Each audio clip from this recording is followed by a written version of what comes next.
Welcome back to the Classic and Current Gaming Podcast, a weekly podcast where we look at the history and development of video games. I'm your host, RxD22. We're getting closer and closer to number one on my Season 3 Top 25 Nintendo Countdown. Where are we at so far? We'll go over it real quick here with you right now. Number 25 was Super Dodgeball. Number 24, RC Pro-Am. Number 23, Adventure Island. Number 22, Kid Icarus. Number 21, Duck Hunt. Number 20, Gyromite. Number 19, Tecmo Super Bowl. Number 18, Double Dragon. Number 17, Final Fantasy. Number 16, DuckTales. Number 15, Adventures of Lolo. Number 14, Ninja Gaiden. Number 13, Castlevania. Number 12, Contra. Number 11, Teenage Mutant Ninja Turtles 2, the arcade game. Number 10, Super Mario Bros. 2. Number 9, Mike Tyson's Punch-Out! Number 8, Mega Man 3. Number 7, Adventure Island 2. And this week is number 6. And just like the week before, it's a sequel to another game we've had in the countdown already this year.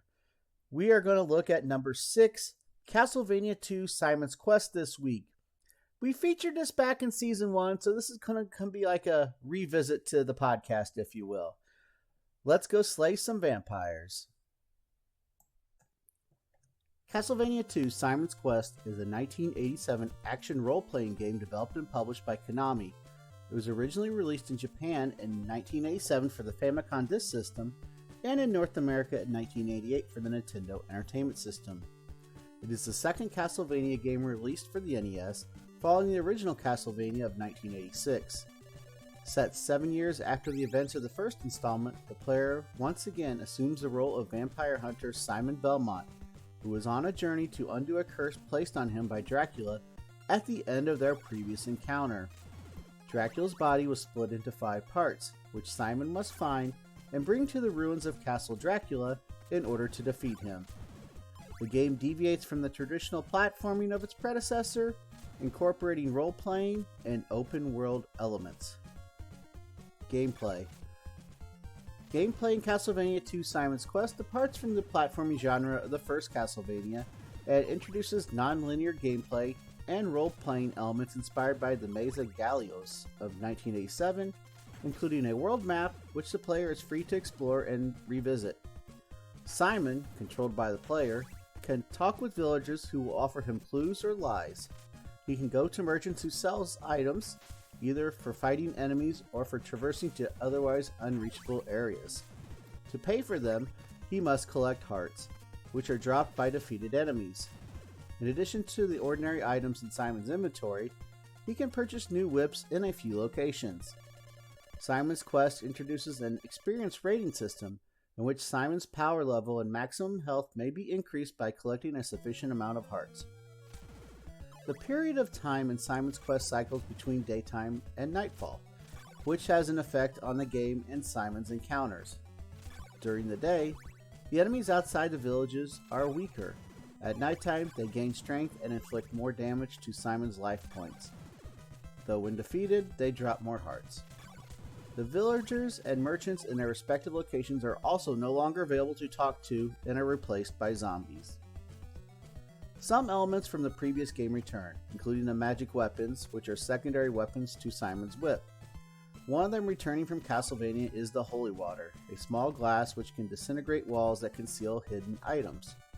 Simon's Quest introduces new magic weapons such as the Diamond, which attacks enemies while bouncing off any surrounding walls.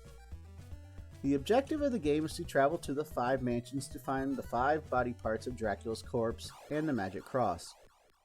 The body parts can be utilized to support Simon in the game. For example, Dracula's rib can be used as a shield to block projectile attacks fired from an enemy. Finding all the required items will allow Simon to clear the blockade in front of Dracula's castle to fight the last boss. Plot. The game takes place 7 years after the original Castlevania. The prologue begins when Simon visits his family's resting place. He encounters a young woman at the cemetery who tells him a curse was placed on him by Dracula during their last battle, and that Simon does not have long to live. The woman says the curse can be undone if he resurrects Dracula himself, explaining that Dracula's body was split into 5 parts after his defeat, and that Simon must find and bring them to the ruins of Dracula's castle. There, he must seal and defeat Dracula. The woman adds it is not guaranteed this will be Dracula's end.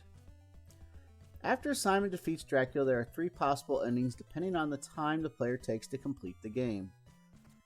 In 2, Simon sustains fatal injuries from his confrontation with Dracula and dies.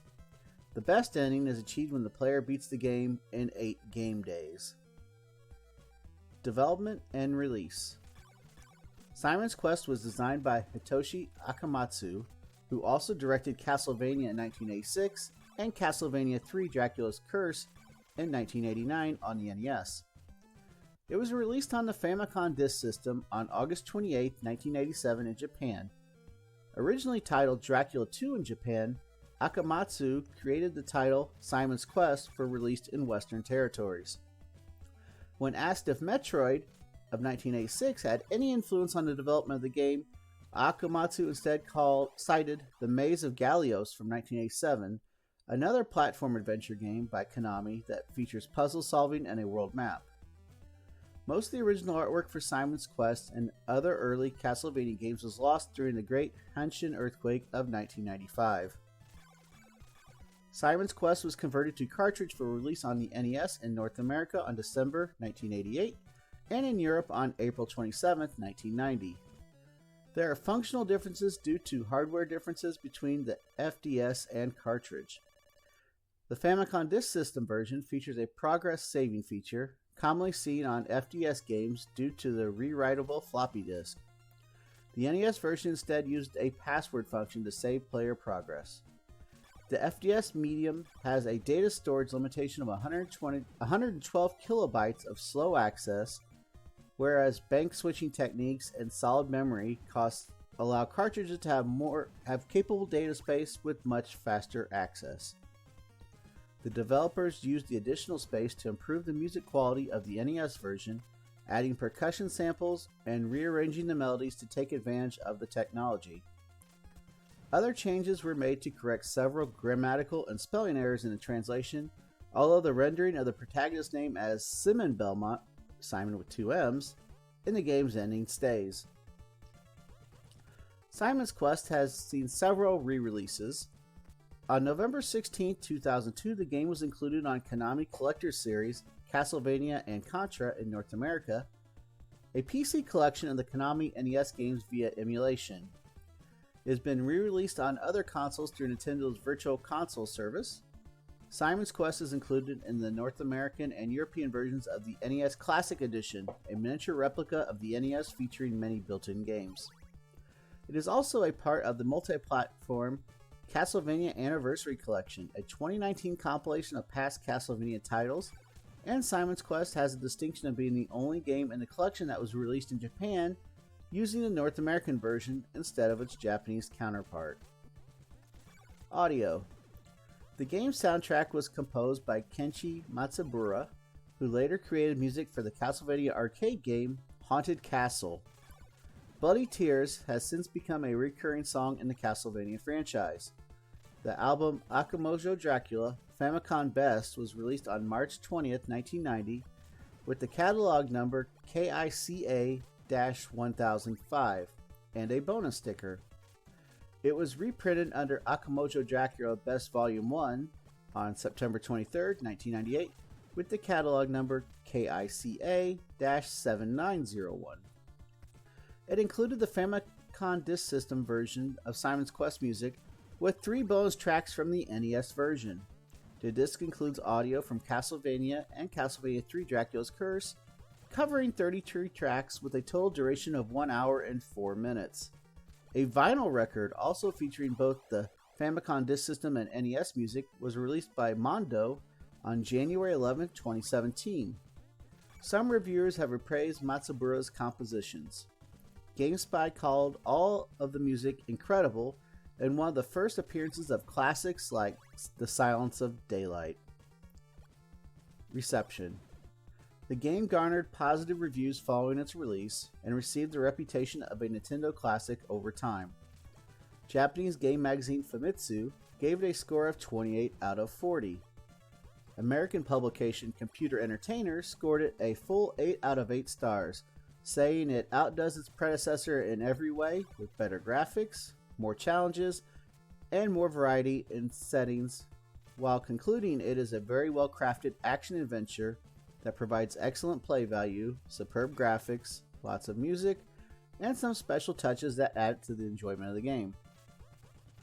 In 1990, Nintendo Power's NES retrospective pack source gave Simon's Quest ratings of 4.5 out of 5 for graphic and sound, 4 out of 5 for play control, 4 out of 5 for challenge, and 4 out of 5 for theme and fun. In 2008, Nintendo Power ranked it as the 15th best NES game, comparing it to Zelda 2: The Adventure Link and how it successfully added role-playing video game elements to its series. In a 1997 Castlevania retrospective, GamePro called it an excellent time killer and much longer than the first Castlevania. IGN called Simon's Quest the perfect game to play during 1988. It praised the theme of exploration, acknowledged the evolution of the series, and lauded its graphical and audio presentation. Retrospective reviews of Simon's Quest have been more critical. Points of criticism were made about backtracking, easy bosses, and the day-to-night cycle. A common complaint was its English localization with cryptic and poorly translated clues from non-player characters. Former Castlevania producer Koji Igarashi revealed that the NPCs in the Japanese version were deliberate liars. GameSpot said that the subtle hints from the Japanese version were lost in translation, such as the infamous line, "Hit Deborah Cliff with your head to make a hole." Active gaming media showed that the Japanese text was similarly misleading, but further described where and how an accurate hint from the Japanese game was lost. Further criticism stemmed from some of the game's puzzles, which have no clues at all, such as a scenario where Simon must summon a tornado at Deborah Cliff with the red crystal. OneUp.com said the game required a walkthrough because of its non-explanatory nature. Game Informer said that while the game is important in gaming history, it was still a polarizing game due to cryptic puzzles and other difficult elements. Legacy. Simon's Quest is the second Castlevania game to depart from linear gameplay, following Vampire Killer for the MSX2 in 1986, and instead feature a non-linear explorative world. This design has been compared to Nintendo's Metroid series, yielding the Metroidvania subgenre. The game's exploration system and ideas introduced adventure elements to the series, and would heavily influence future games. The first game that drew inspiration from it was Castlevania Symphony of the Night. Igarashi, Symphony of the Night's assistant director, said the critical reaction to Simon's Quest and its gameplay allowed the game to be pitched to Konami. Simon's Quest would be directly referenced in later Castlevania games. In the Game Boy Advance entry Castlevania Harmony of Dissonance, the protagonist, Justy Belmont, recounts when his grandfather Simon had to go search for Dracula's body parts. In the game, the player must find them again. In other media. Upon its release, Simon's Quest was briefly the subject of controversy when it received strong publicity in the second issue of Nintendo Power. Its front page had a costume model dressed as Simon Belmont holding Dracula's severed head. This cover provoked many telephone complaints from parents of children who purchased the magazine, stating it gave their children nightmares. I personally owned that magazine, and I personally did not have any nightmares about it, and I thought it was kind of cool, actually. Nintendo Power covered this in issue 50, citing this as its worst cover, and again, I disagree with that. Simon's Quest was referenced in a following issue in a Howard and Nestor comic strip. Simon's Quest was followed by the release of merchandise. In 1988, Tiger Electronics released a handheld game and an LCD wristwatch based on Simon's Quest. Promotional collector's cards were also available in Japan. In 2007, a figurine of Simon's appearance from Simon's Quest was included as a pre-order bonus for Castlevania The Dracula X Chronicles. Worlds of Power, a 1990 series of books with stories based on Nintendo games, has a novel about Simon's Quest.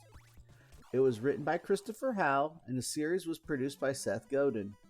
It departs from the original plot and introduces characters not seen in the game, including junior high school student Timothy Bradley, a video gamer who crosses over into the world of Simon's Quest and assists Simon in looking for Dracula's body parts.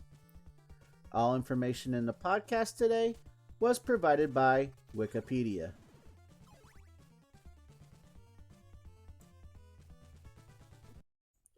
And that'll wrap up episode number 52 and number 6 on our top 25 Nintendo countdown with Castlevania II Simon's Quest. You can check out the podcast several different ways. We have a video presentation available each week on YouTube. You can also listen to the podcast on Spotify or your other favorite listening channel as well. We have finally made it. Next week, we have reached the top 5. Who's going to come out number 1 will be unveiled in the next 5 weeks. So listen each week as we count down all the way to the number 1 game in my top 25 countdown. It's been RxDude22 from the Classic and Current Gaming Podcast signing out. Keep on gaming. See you on the next stream. Be good to each other, and you'll hear and see me on the podcast next week. Everyone have a wonderful week, and we'll talk to you next time. Take care now.